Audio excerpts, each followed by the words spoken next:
Hi, you're watching the Fisher Film Crew with me, Billy. Last league day of the season. Thought we'd sort of have a little chat now with a couple more members of the backroom staff, seeing as we all enjoy chatting to Jamal so much. I'm sat here with Jordan Darwish and Michael Williams. Guys, thanks for sitting down with me. Just so the fans at home can get a little sense of what you guys do. What are your roles? So I help out with the coaching department at Fisher. So obviously Michael's the head coach, you've got AJ and Luke, so I just help with what they go with. I do the warm-ups on match days, do the warm-ups on the training sessions, and then get to help with the tactical sides for match days. Yeah. There's a lot that goes on behind the scenes, so getting the players ready physically, mentally, speaking to them throughout the week, making sure that they're prepared, they know the tactics, they're thinking about the game constantly as much as they possibly can. So yeah, that's our job, to coach them through the game, making sure they're best prepared on match day. Yeah. So I guess there's only so much there's not much tactical analysis going on at this level in the media department. But let's do this now. Like, tactically speaking, what do you think we've tried to achieve this year on the field? Well, we've had a big change in the players that we've had throughout the season. So we started off by trying to make sure it was nice and compact, and then once we win the ball, attack really quickly. The emphasis is really on shape, staying together, and then breaking as fast as we possibly can. We've had so many changes, so many injuries. We've had a fair share of suspension, so it's been quite hard trying to keep the system and the values and the principles throughout the whole season. And as you know, at non-league, there's just so many changes throughout the season, so it is quite tough. But yeah, staying compact and trying to break as quickly as possible is our main philosophy. I guess you, at some point with all of the changes, maybe you might have thought maybe it's time to change the principles, these values, but it sounds like you've decided to stick. Why do you think that is? Because once you've got a rhythm, once you've got a set way of playing, it's not just the management staff that can implement that. Some of the players can help the other boys. So when you get new players into the dressing room, it's not just that same message coming from the management team. Once you've got players that have been here for 1, 2, 3 seasons, they can also help us in making sure the players can follow a game plan. Yeah. Now, you mentioned warm-ups there, Jordan. I just want to touch on that.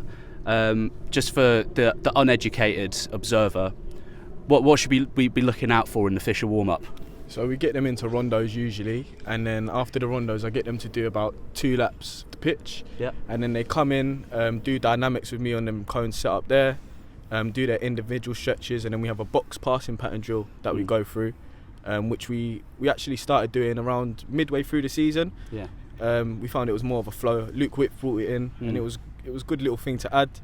And then we go into individuals, but it's more about getting the boys in the right mindset and getting in the right flow, because I think at the start of the season it may have been getting them to go a bit too intense into it, and now we've learned through the season you have to be a bit more relaxed with the warm up and just let them get into their flow.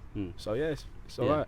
Yeah, I guess something I hear quite a lot from like you guys and AJ is about letting the players enjoy their game. Would you say that's in the warm-up? Yeah, 100%. And like we know, it's a young squad and a young coaching team. I don't think there's many coaching teams and squads that are this young. So for us, it's always about learning and taking that on board. And when players play with a smile on their face, they're 10% better most of the time. So yeah. And just whilst we're on warm-ups, like, what's going on at half-time with the subs, man? They just sort of, like, it's not just us, it's everyone. It's just like aimlessly booting about. Have you any thoughts on what might have to happen there? Well, at the start of the season, we tried to get them into rondos and keeping ticking. But I also think it's a mindset thing. So if you make it like training at half time sometimes, it takes away the mindset of the match, so you can bring them away. Whereas if you let them do what they need to do and feel comfortable, it takes the pressure off it. And it's worked well for us in the sense, like, obviously at the start of the season, the league form wasn't great. We went on a great FA Cup run. But we're doing all right in the League Cup final coming up. Good FA Cup run, FA Vase run, so it's been working, so don't change it. Yeah, fair. I guess, Michael, just sort of, we're at the end of the league season here, still one game to go, of course, and then the final. What do you think tactically we've done well, and what do you think we might look back on and think we could have done that a bit better? Well, I believe that at the beginning of the season we started off with a core set of principles, and as I was saying earlier, when you're in non-league and you've got so many changes to the players, it's really, really hard to keep that going throughout the whole season.